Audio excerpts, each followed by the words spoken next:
Bonjour, on est aujourd'hui le vendredi 31 août et ceci est la vidéo numéro 9, c'est ça. Ce dont j'ai envie de vous parler aujourd'hui, c'est des livres de développement personnel. J'ai un ami à qui j'ai parlé il y a quelques jours qui me disait « Ah tiens, je suis en train de lire tel livre de développement personnel, mais jusqu'à maintenant, j'ai pas appris grand-chose. » Spoiler alert.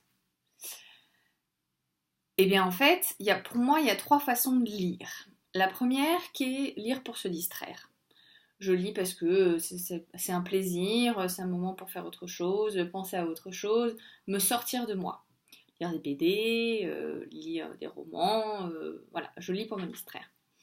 La deuxième raison en général pour laquelle on lit, c'est je lis pour apprendre quelque chose. Donc j'ai une source d'information qui est un journal, un magazine, un livre d'histoire ou n'importe quoi, ou même un roman qui peut avoir des données, et j'apprends quelque chose. Donc c'est la donnée externe qui vient me nourrir moi. Donc c'est plutôt du outside in, entre guillemets. Et la dernière type de lecture, pour moi, c'est vraiment la lecture qui nous met en mouvement, qui nous fait avoir une réflexion sur nous-mêmes, pour apprendre par rapport à nous-mêmes. Et c'est le cas des livres de développement personnel. Les livres de développement personnel ne sont pas là pour nous apprendre de la donnée. Ils sont là beaucoup plus pour nous mettre en mouvement, pour nous engager. Ils nous donnent à la fois une connivence, ils créent à la fois une connivence avec le lecteur parce qu'ils racontent des histoires d'autres personnes ou qui peuvent résonner en nous, mais ils nous invitent surtout à nous mettre en action au travers d'exercices, au travers de réflexions. Il y a souvent des questions qui sont intégrées dans ce type de livre. Donc vraiment, les trois distinctions, c'est lire pour apprendre, lire pour se divertir et lire pour se mettre en mouvement, se mettre en action.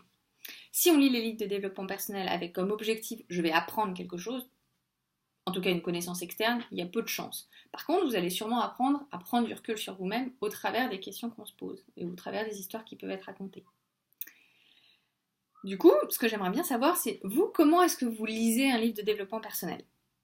Est-ce que vous lisez du chapitre 1, l'introduction, jusqu'au bout, ou est-ce que vous faites différemment ? Pour ma part, j'ai essayé de le faire de façon classique et j'ai trouvé ça assez ennuyant.